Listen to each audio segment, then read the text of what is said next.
the documented drama of an actual crime.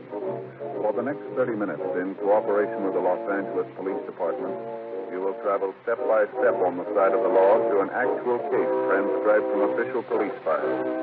From beginning to end, from crime to punishment, Dragnet is the story of your police force in action.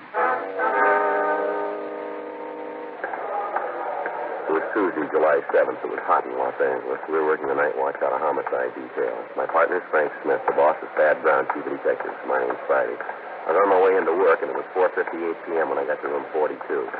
Homicide. John, are you? Yeah. Been here long? No, I just got in. Sure a beautiful day, isn't it? Yeah, summer's really here, isn't it? This daylight saving time makes a difference. Got a lot more time, seems like. Made me think about my vacation. Well, you're doing a couple of weeks, aren't you? Yeah, first part of August. Figured out where you're going yet? Yeah, Faye and I talked it out. You know, Joe, Oh, what's that? I think maybe I had Armin figured wrong. Armin? That's your brother-in-law? Yeah. Mm-hmm. This year, Faye and I got to talking where we're going to spend the vacation. Faye wants to go up to Big Bear.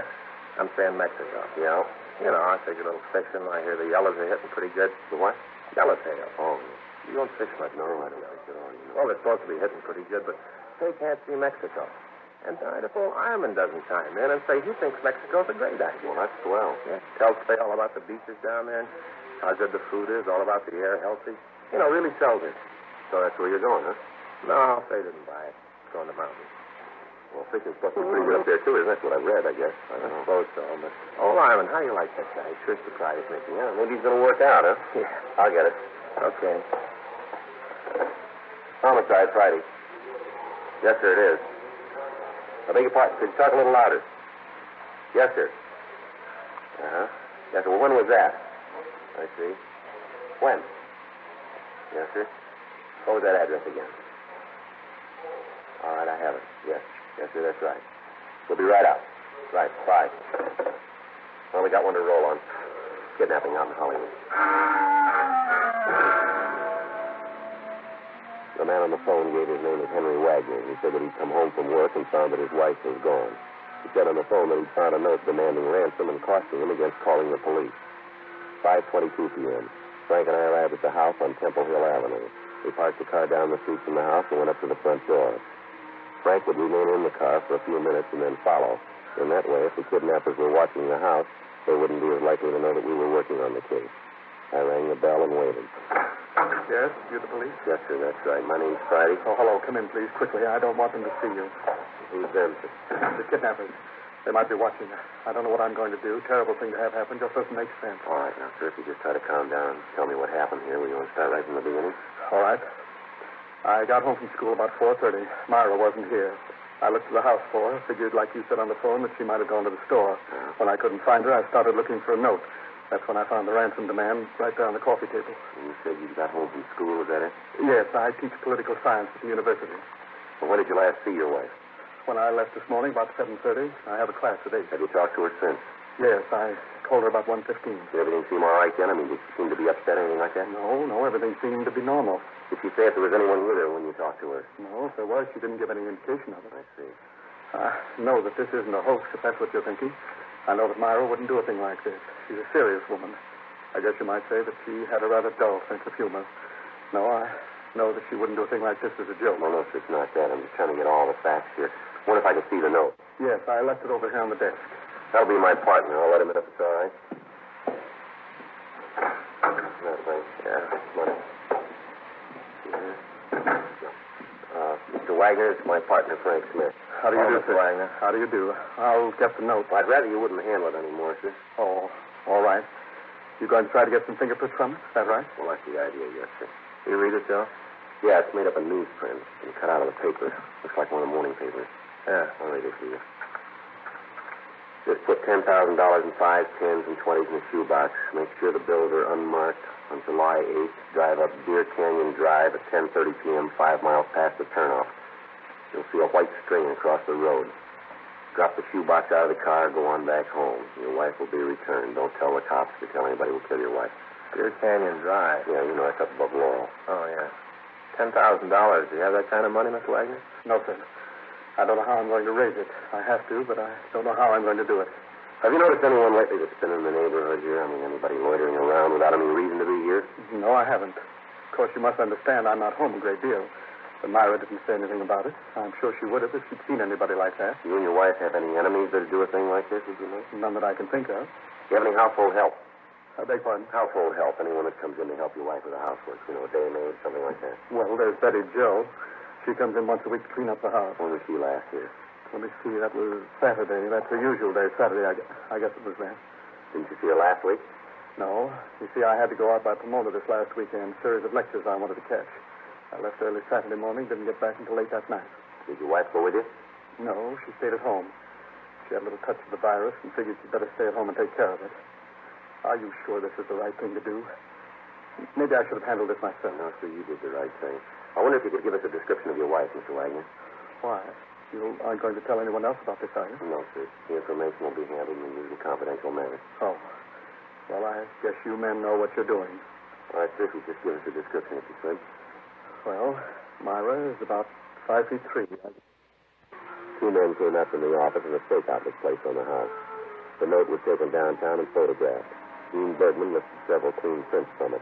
However, comparison with those taken from Mr. Wagner eliminated them. The maid, Betty Jo, was contacted, but she could tell us nothing. In the meantime, Sergeant J. Allen at the crime lab prepared a cue box as directed by the abductors. Dummy packages of money were placed in the box, and the container was wiped clean of all fingerprints. The area where the meet was to take place was staked out. The following morning, Wednesday, July 8th, Henry Wagner went to teach his classes at the university as usual. Late in the afternoon, he returned home, and at 9:45 p.m., he got into his car and left the house. I'd gotten into the back seat of the car earlier, and I kept out of sight. In an undercover unit behind us, Frank, Lieutenant Gorham, and Gil Encinas kept us under observation in the event that we missed contact with the kidnappers. 10:26 p.m. We turned off Benedict Canyon onto Deer Canyon Drive. I hope I'm doing the right thing. I can't help thinking of what they might do to Myra. Well, try to take it easy, Mr. Wagner. We know how you feel. Everything that can be done has been taken care of here. That's what you've been telling me for the past hour. Doesn't make me feel any better about what's happening. Can you still see that car behind us? No. I think they dropped back when we turned off Benedict. Uh-huh. How's it look up ahead? Can't see much. Dark. How far off the canyon have we come? About 4.5 miles. You got your box right there ready to throw it out? Yes, sir. Right here on the seat. All right, now remember, when you toss it out, try to lift it by the strings. Right, I'll remember. I just hope we're doing the right thing. I'll never forgive myself if anything happens to Myra. $10,000 just isn't worth it. Wait a minute. Mm-hmm. There it is. The string across the road. See anybody around it? No, it's so dark. I can't see anything but what's in front of the car. How close are we to the place here? About 50 or 60 feet. All right, now take it slow. Don't give any indication that you're not doing exactly what they told you to. And remember, don't handle that box. Hold it to the string. All right. We're here. I'm throwing the box out. All right, now close your door. What now? Go up the road a little, and then turn around and drive back. Act like everything is just the way they told you to handle it. All right. Take it easy now. We can turn around here. All right. You see anyone move for the money? No, not yet. Maybe when I get turned around. Just a second. Driveway here. Oh, pretty dark back there. Now, can you see anything at all? Nothing there. I don't see anyone. All right, now just keep driving. If there's anybody to pick up the money, it'll look better if you don't cause any trouble. I don't know about all of this, Sergeant. Somehow I still can't get the idea out of my mind that we've done the wrong thing. That they know all about it, that they're going to kill Myra. Now, there's no reason that they should know if there's anything wrong, Mr. Wagner. From what they can see, you're doing just what they told you. They got nothing to tell them any different here. But what if they found out? What if they know that you're working on the case? What if they know about it? They might kill Myra. I'd never forgive myself. I never should have told you about it. I should have taken care of it myself. They'll kill her. I know they will. They'll kill her because you're working on it.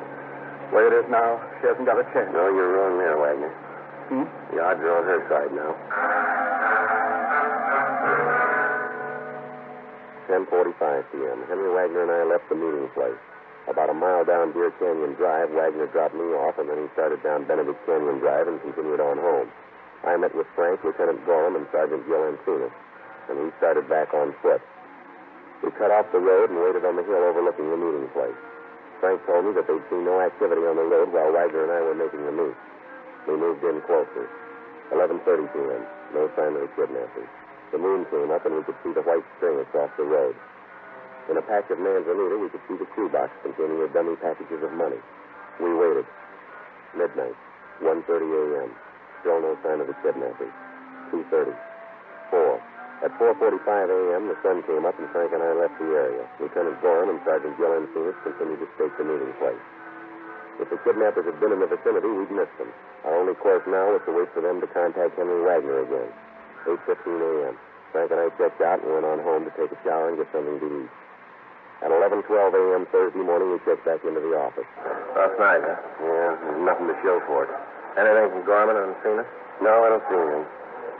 There was one thing I found out. What's that? I need a heavier coat for nights. Yeah? Saw an ad in the magazine. Advertised those English duffel coats. Look real good. What? Duffel coats. Wore them in the North Atlantic during the war. You know, so they're real heavy. Got a hood that comes up. Should be real warm. A hood? Yeah, you know, like a monk wears. When you aren't wearing it, looks just like a collar. When it gets cold, you raise up the little gimmick, and there you are, warm as anything. You know, Frank, somehow I just can't see you in there. Yeah? Well, I noticed you weren't any too warm last night. Next time we do duty like that, I'm going to be ready for it. Yeah. Just like a monk. I'll get it. Homicide Friday. Yes. Oh, yes, Mr. When was that? Uh-huh. Yes, sir, right away. Well, that's it. Huh? The Wagner woman, she's home.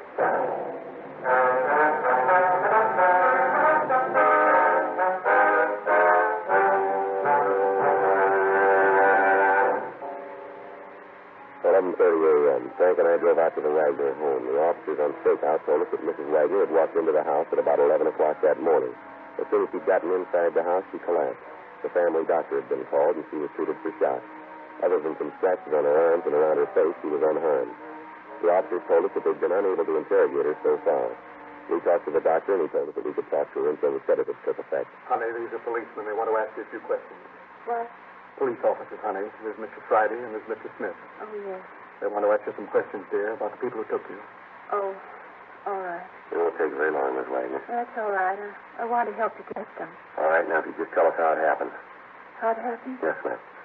Sergeant, you have to do this now. Maybe later when she's rested. Well, I'm sorry, Mr. Wagner. We haven't got much choice here. We'd like to get to the people who did this. If we wait until later, we might not be able to get them. Yes, I didn't think of that. Well, if the doctor says it's all right, go ahead. Miss Wagner, Yes? do you know the people who did it? The people who took you? No. You never seen them before? No, never. All right, now, could you just tell us what happened? I guess so. They came to the door about 2:30. Who was they, ma'am? Oh, I just saw a man. Later, when we got into the car, there was a woman, too. All right, go ahead. They told me that Henry had been in an accident, that he'd been hurt, that he was at the hospital. Said they wanted to take me to him. Yes, ma'am. I didn't know any different. I went with them. I thought that Henry was hurt. I didn't know any different. You have to do this, officer. She's home, safe. That's all I care about. That's all that's important. Why don't you let her get some rest? Then you can talk to her. Talk as much as you want to. But please, you can see what this is doing to her. Yes, sir. Now, look, this isn't easier on us. We've got a job to do here. Like we had when she was gone. You know how you feel, but we'd like to get to those people. It's all right, Henry. I'm all right, dear. Where'd they take you, ma'am? First, I think they were going to take me to a house near here. I didn't notice the street, but it was near here. I'm sure of that. Then when we got near there, I knew that something was wrong, that they weren't going to take me to Henry like they said. I knew it then. Mm-hmm. Right.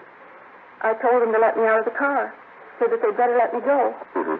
The woman, she was in the back seat with me, said for me to keep my mouth closed. I tried to get out the door, and she hit me. Then the two of them got into an argument. The man started to yell at the woman that it wasn't any good, that they'd better forget the whole thing. And the woman said that they'd gone too far for that now, that they had to go through with it. Uh-huh.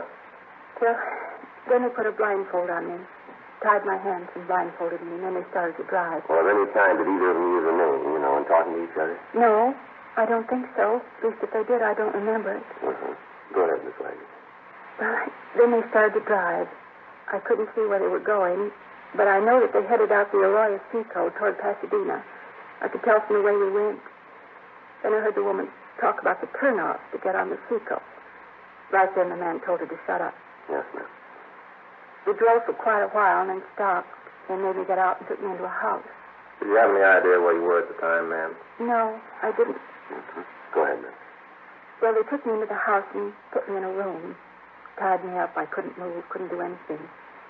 They locked the door, and I could hear them arguing in the next room. The man was really telling the woman off. Said that she was a fool, that she'd really botched the whole thing up. I see. That night, they brought in a plate of food. Told me it was time to eat. All there was some prunes. That's what they said to me all the time I was there, prunes. Never did take the blindfold off. Was there anything at all that would let you know where you were? Oh, a couple of things. They're probably kind of silly, but maybe you can make something out of them. What's that, ma'am? Well, there was a clock that was in the room where they had me, one of those chime clocks, tolled every 15 minutes, like Westminster chimes. Yes, ma'am. I don't think it was a very big clock. Chimes sounded small. Mm-hmm. Then there was a train. Train? Yes, every once in a while I'd hear trains going past. Sounded like they were near, maybe a couple blocks away, not much more than that. But do you think that you could give us a description of the man and woman Miss Wagner? Yes, I think so. First, I was so upset with thinking that Henry was hurt that I didn't notice, but I think I can describe them for you. All right, ma'am, that'll be fine. There's one thing, though. What's that? I'd be positive if I saw them.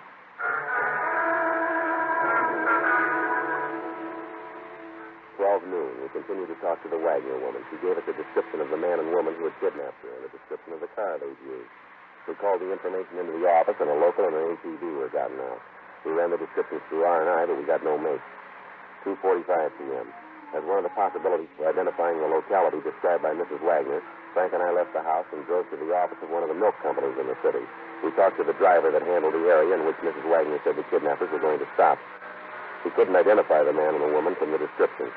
We checked 2 more milk companies, and on the 3rd, we got a tentative identification. The driver of the route told us that we could be asking about a Mr. and Mrs. Thomas Harper, he thought. He gave us their address, and Frank and I drove out there. On the way, we called the names into R&I and had them make a check for us. They said they had a record on a Thomas Harper who answered the description. He'd served time in San Quentin and in Folsom Penitentiary. He'd been sentenced both times for armed robbery and ADW. There was no record on Mrs. Harper and no warrants at the present time for her husband. 5:57 p.m. We better try it again. All right. Probably aren't in. The car parked down the street here could be there. Check from that description we got from the Wagner woman. I think somebody's coming. Yeah, what do you want? You Thomas Harper? Yes, sir. Police officers would like to talk to you. What about? Just like to talk to you. All right, go on. What is it, Tom? Cops. What do they want? Say they want to talk. I don't know what about. Just a routine investigation. Who are you trying to kid? What do you mean by that, Harper? Somebody's done something, you need a pigeon. I got a record, so I'm right for you guys to lean What's on. the matter? You got something to worry about?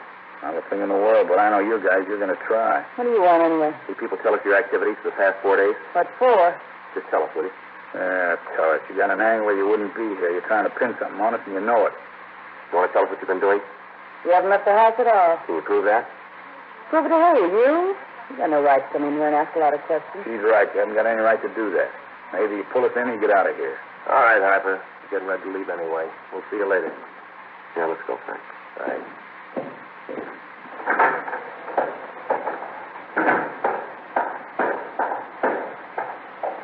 We better call the office and have the house staked. As soon as Ms. Wagner feels better, we'll have her see if she can make an identification here, huh? I don't think that'll be too hard, Joe. Found that bill from the gas company on a table in there. Yeah? House in Pasadena.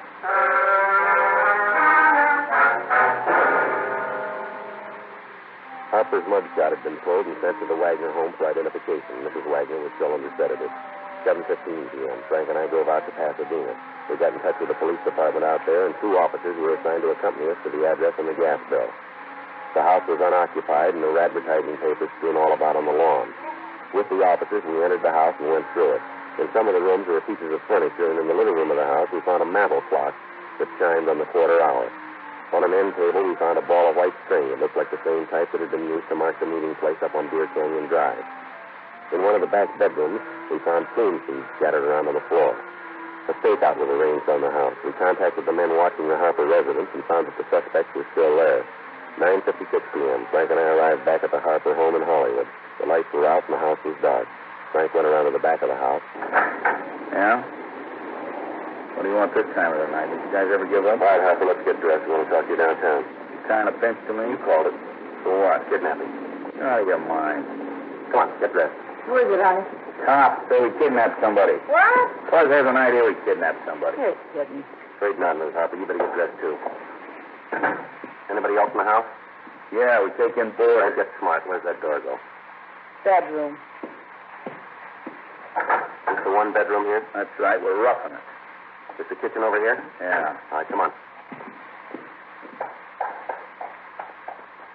How about the bath? In there. All right, we'll all go. Come on.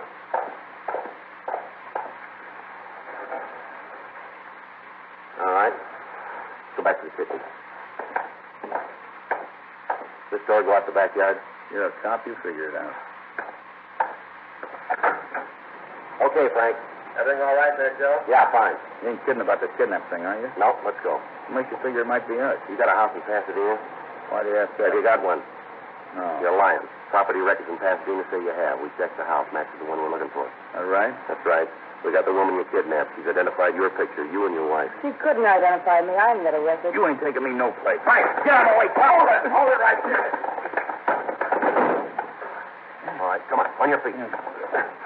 Okay. He's clean. Hands behind you. I told you what had happened. I told you we should let her go right away. I told you. Oh, shut up. You and your bright ideas. 10 grand easy. You and your bright ideas. Well, look what I got. Look, Buster, you didn't yell when you started getting your hot little hands on that dough. You were all for it then. Well, we lost. What do you want me to do about it? Break down and ball? Should have known from the beginning. I had nothing but trouble with you from the start. Always wanting something easy. Always wanting big money. Never satisfied. That's the trouble with kids. Bad losers. Great winners, but bad losers. Well, you're a big boy now. You lost. That's all there is to it. Stop whining. Easy for you to say. If you get through with me, I'll be in for life. You got no record. She has now. Let's go.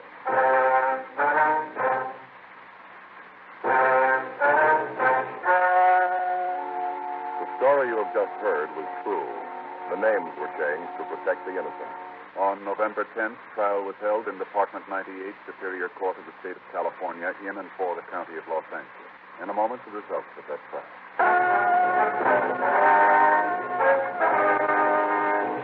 Thomas Fenton Harper was tried and found guilty of kidnapping. He was sentenced to life imprisonment in the state penitentiary, Folsom, California, without possibility of parole. His wife, Alice Mabel Harper, received a life sentence and is now in the California Institution for Women, Corona, California. Just heard Dragnet, a series of authentic cases from official files.